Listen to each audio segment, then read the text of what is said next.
1절에서 5절까지 말씀입니다.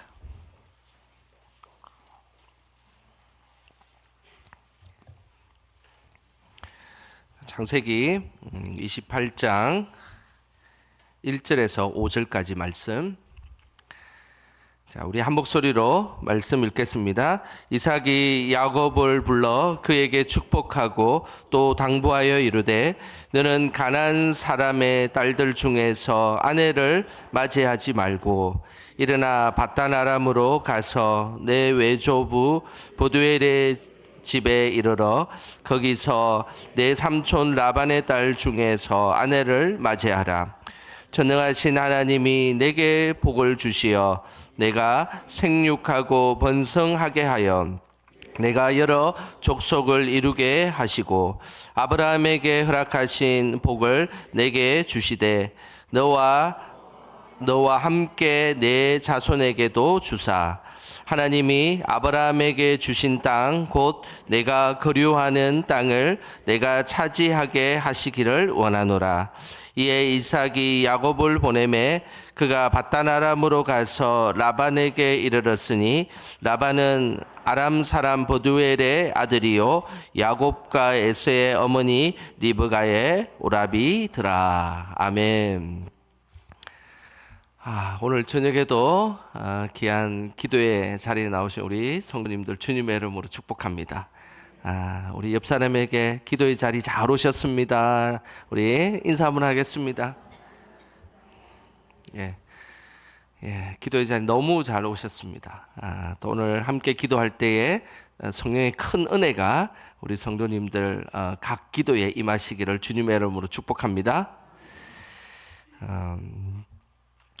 세계에서 가장 유명한 그림 중에 그 레오나르도 다빈치가 그린 모나리자라는 그림이 있습니다. 아마 그 전 세계의 많은 사람들이 이 그림을 한 번쯤은 보지 않았나 그런 생각이 듭니다. 그림 한번 보여주시겠습니까? 예. 지금 이 모나리자의 그림은 그 프랑스의 루브르 박물관에 전시가 되어 있습니다. 이 그림의 경제적 가치가 얼마 정도 되는 줄 아십니까? 대략 한 40조 정도 됩니다. 어마어마하지 않습니까? 40조라는 이 돈은 전 국민에게 10만 원씩 대략 한 8만 원 정도 전 국민에게 한 8만 원 정도 나눠줄 수 있는 우리나라 전 국민에게 8만 원씩 이렇게 다 나눠줄 수 있는 그 정도의 돈입니다. 어마어마한 돈이죠. 왜냐하면 이렇게 경제적 가치를 추정할 수 있는 이유는 루브르 박물관에 지금까지의 그 입장료가 그 정도 되는 돈의 금액이 됩니다. 그래서 지금까지 수십 년 동안 루브르 박물관의 이 모나리자를 보기 위해서 왔던 사람들의 발자취와 그리고 또 레오나르도 다빈치의 이 작품의 경제적 가치를 보면 이게 어마어마한 그런 그림이다라고 할 수 있습니다. 그런데 이 그림이 유명한 이유는 다른 데 있습니다. 이 그림이 유명한 이유는 밑에 적혀 있는 것처럼 보는 사람의 마음에 따라서 저 여인이 슬퍼하는 것 같기도 하고 기뻐하는 것 같기도 하고 또 어떻게 보면 절망 가운데 있는 것 같기도 하고 희망 가운데 있는 것 같기도 하고 그리고 불행에 처해 있는 것 같기도 하고 행복으로 느껴진다는 사실입니다. 그러면 우리 성도님들 한번 좀 째려보시길 바랍니다. 이 모나리자가 도대체 지금 기분이 어떤 것 같습니까? 별로 안 좋은 것 같습니까? 예. 모나리자의 이 그림의 특징은 자신의 마음을 이렇게 대변하는 것과 같다는 것입니다. 그래서 자신의 마음이 기쁜 마음이 있으면 유심히 보면 저 여인이 기뻐하는 것처럼 보이고 자신의 마음이 되게 별로 좋지 않으면 그 그림을 자세히 보면 저 여인이 뭔가 좀 안 좋은 일이 있나 이런 생각이 든다는 것이죠. 이처럼 사람의 마음은 똑같은 사물이라도 마음의 상태에 따라서 다양하게 보일 때가 있습니다. 그것은 마음만은 그 모든 것이 이야기되지 않고 믿음도 마찬가지입니다. 우리가 성령 충만할 때는 세상보다는 하나님이 크게 보입니다. 그런데 반대로 우리의 믿음이 연약해지면 왠지 모르게 하나님보다 세상이 크게 보인다는 사실입니다. 저는 오늘 우리 함께 기도할 때에 우리가 더 성령 충만하여서 하나님이 더 크게 보이는 역사가 오늘 밤에 있기를 주님의 이름으로 축복합니다. 이삭의 노년 생활은 영적으로 매우 혼란한 시기였습니다. 어떨 때는 영적으로 어두워지기도 하고 어떨 때는 영적으로 밝을 때도 있었습니다. 영적으로 흐려질 때는 세상의 것이 그렇게 크게 보이고 그것이 탐스럽게 그렇게 보였습니다. 하지만 영적으로 밝을 때는 하나님이 더 크게 보였고 하나님이 우리에게 주셨던 그 약속이 너무나 소중하고 간절하게 보였던 것입니다. 이 모습은 이삭이 자신의 아들 야곱에게 축복하는 그 축복 기도의 내용을 보면 지금 이삭의 상태가 너무나 잘 드러나고 있다는 것이죠. 먼저 영적으로 흐려져 있을 때에 이삭이 야곱에게 한 축복 기도를 한번 보겠습니다. 그것은 오늘 본문 28장 바로 앞에 27장에 그 내용이 나오는데 이삭이 우리 지난주에 나이가 137세라고 이야기를 했습니다. 그죠? 이삭이 137세에 영적으로 흐려져 있을 때에 야곱에게 어떤 기도를 했을까요? 오늘 그 장면이 창세기 27장 28절과 29절에 그 내용이 나옵니다. 자, 27장 28절, 29절 우리 같이 함께 읽어보겠습니다. 하나님은 하늘의 이슬과 땅의 기름짐이며 풍성한 곡식과 포도주를 내게 주시기를 원하노라. 만민이 너를 섬기고 열국이 내게 굴복하리니 내가 형제들의 주가 되고 내 어머니의 아들들이 내게 굴복하며 너를 저주하는 자는 저주를 받고 너를 축복하는 자는 복을 받기를 원하노라. 오늘 이 이삭이 야곱에게 했던 이 축복은 사실은 영적으로 매우 흐려 있을 때 했던 축복입니다. 자세히 보면 영적으로 흐려 있을 때 이삭이 야곱에게 한 이 축복의 내용을 보면 세상의 부귀와 영화에 초점을 맞춘 기도를 하고 있다는 사실입니다. 풍성한 곡식과 포도주. 풍성한 곡식과 포도주는 세상의 부유함을 상징하는 언어들입니다. 그리고 만민이 너를 섬기고 열국이 너를 굴복하리니 라는 이 표현은 세상의 영화에 대한 표현입니다. 그러니까 137세의 이삭은 영적으로 지금 되게 흐려져 있는 상태에서 그 결과 야곱에게 세상의 부귀와 영화에 대한 축복을 지금 야곱에게 하고 있다는 사실입니다. 사실 세상의 부귀와 영화를 위한 축복, 그것은 믿음의 사람들도 그런 축복을 할 수 있습니다. 저도 기회가 된다면 그런 세상의 부귀와 영화를 누릴 수 있는 축복을 우리 성도님들에게 마음껏 그런 축복을 하고 싶은 마음이 저도 있습니다. 그리고 그렇게 됐으면 정말로 좋겠습니다. 그런데 우리는 항상 세상의 부귀와 영화보다는 늘 하나님을 우선되게 기도해야 합니다. 왜냐하면 세상의 부귀와 영화의 축복에서 하나님이 빠져버린다면 오히려 그 사람을 교만하게 만들고 타락하게 만드는 길이 되기 때문입니다. 그래서 세상의 부귀와 영화보다 앞서는 것은 바로 하나님께서 우리에게 주시는 그 은혜들을 먼저 기억하고 그것을 위해서 먼저 기도하는 것이 우선순위다라고 할 수 있습니다. 그래서 우리는 항상 세상의 부귀 영화보다는 하나님이 우선되게 기도해야 됩니다. 그럴 때 그 세상의 부귀 영화를 주 안에서 잘 사용할 수 있는 그런 사람으로 살아갈 수 있게 되는 것입니다. 항상 세상의 부귀와 영화보다 하나님을 더 우선순위에 둘 수 있기를 주님의 이름으로 축복합니다. 이삭은 영적으로 흐려지면서 야곱과 에서를 구분하지 못하게 되었습니다. 그런데 오늘 본문에는 다시 영적으로 밝아진 이삭의 모습이 보였습니다. 이제는 또다시 에서와 야곱을 정확하게 구분하게 되었습니다.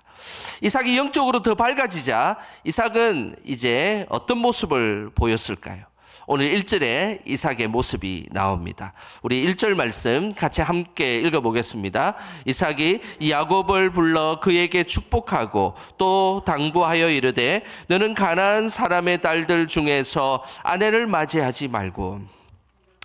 이삭이 야곱을 불러서 중요한 당부를 했습니다. 그것은 가나안의 사람들의 딸 중에서 아내를 맞이하지 말라라는 말씀입니다. 여기에서 아내를 맞이하지 말라라는 것은 단순한 그런 당부와 부탁이 아닙니다. 이것은 절대적이고 아주 강력한 명령으로 이것은 기록되어 있습니다. 그러니까 그 야곱을 불러가지고 너는 절대 가나안의 딸들과 결혼하지 말라라고 이삭은 분명한 말씀을 했던 것입니다. 당시의 가나안 딸들은 이스라엘의 딸들보다 사실은 더 아름다웠습니다. 이스라엘 민족은 대부분 유목민으로 살아왔기 때문에 아름다움을 가꿀 시간이 그다지 많지 않았습니다. 하지만 가나안의 딸들은 정착민으로서 오랜 동안 문화가 축적되고 아름다움이 축적되었던 문화를 가지고 있었던 민족이기 때문에 사실은 이스라엘 민족의 딸들보다는 가나안의 딸들이 더 아름답고 더 화려하게 보였던 것은 사실이었습니다. 그래서 이스라엘 백성들이 가나안 땅에 도착했을 때에 하나님은 가나안 문화의 유혹에 넘어가지 않도록 매우 신신당부를 하셨습니다. 40년간 광야 생활만 한 이스라엘 민족의 문화와 수천 년 동안 정착한 가나안 문화는 비교할 수 없을 정도로 가나안 문화는 많이 발달되어 있었다는 것입니다.